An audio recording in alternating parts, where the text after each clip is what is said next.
Yeah, two main events. Now, look special. at this co-main. This is a fight that I have talked about for the matchmakers and just for the sport, for the legacy of this division. You have Carlos Condit, the natural-born killer, and Matt the Immortal Brown fighting. Finally, please, MMA gods, listen to me. Please let this fight happen. It was booked 5 years ago the first time they went to do this. Like back in the, welterweight's prime. It's fallen out a bunch of times. They've finally gotten it together. This is a throwback fight. This is one of those fights that was meant to happen around the time when like Robbie Lawler was the champion. Like that. Yeah. Legends. 2015 and earlier. I look at this fight and I just see it on TV the same way I saw, like those old UFC on Fox fights. Like it's got the little octagon in the corner, round 1 of 3. Like when I see this fight, I just see it through that old. I see this as like violence, though, man. Like, yeah, this is one of those fights where these two guys are not the most athletic guys, but they have a history and a career of fucking people up. Right? They have exceptionally skilled. Carlos Condit, 31-13, was the former WEC welterweight champion, the former UFC interim welterweight champion, against Matt the Immortal Brown. Someone, obviously, his record's not really indicating exactly the kind of work That's that one this of my man's got. favorite knockouts of all time on Diego Sanchez. 24-17, right? It's not the best record, but that's like old school MMA record. That means he fucking fought anybody at any time at any place. It's the most knockouts in the division, I believe. It's the perfect matchup to see them both style on each other too. Like they're not. They match up perfectly. They match up so good, dude. I love this fight. Carlos Condit's one of my favorite fighters, period. I've always loved that motherfucker. I love his style. I love he's a low-key a wizard on the ground. Like he's been submitted before, but he's kind of got like a cheeky submission game that he still plays with. But he's known for having maybe the best chin of all time. I have to put him in maybe the top 5 best chins ever. He's so on the Mount Rushmore for chins. So tough. So tough. And Matt Brown, his chin's not the same, which is why I'd probably be leaning Carlos in this. Just on terms of just like durability alone, I think Carlos will just outlast him. Carlos has the firepower. He's technical. But I mean, Matt Brown is a fucking Matt Brown has one of the coolest stories of all time getting into MMA when he just showed up to a promotion and he just fell in love with it because he talk about short notice fights. He has the most short notice fights. Yeah, fighting on the day. Yeah, that's as you said. Like Matt Brown is someone you, as a fight fan, you have to respect. Looking at the record, you'd be like, oh, he's a bum. He's the record's pretty close, like on wins to losses. But you have to understand the kind of work that this he's put in. He's not a naturally gifted athlete. He's just a tough son of a bitch, like nose to the grindstone.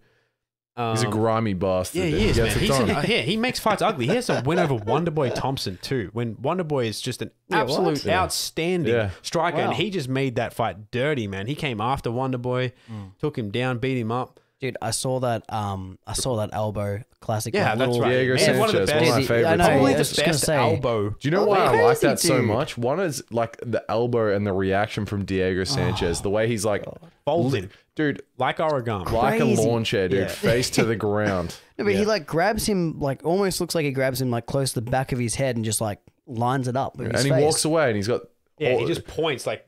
I fucking told you. Yeah, he looks like a dirty old man too. But Matt Brown is someone who's you have to understand that there's some fighters who are like plucked out of time. Like he was like a caveman that was plucked out of out of history and was just thrown into the the welterweight division in the early the 2010s era.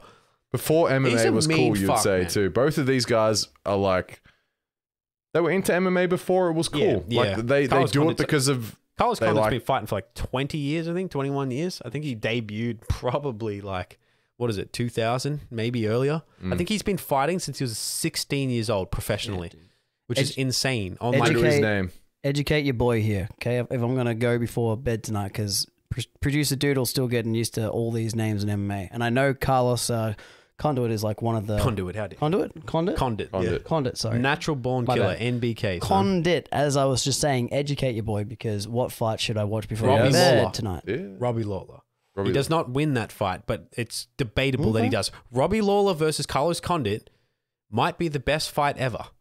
Maybe over against Rory. Like, you have to watch those two back to back, and I've you seen tell me Rory what's the McDonald best one. fight. Yep. I'd say it's on the same What were level you as going that. with? Which? Were you on the same one? Or Lawler? Nick Diaz.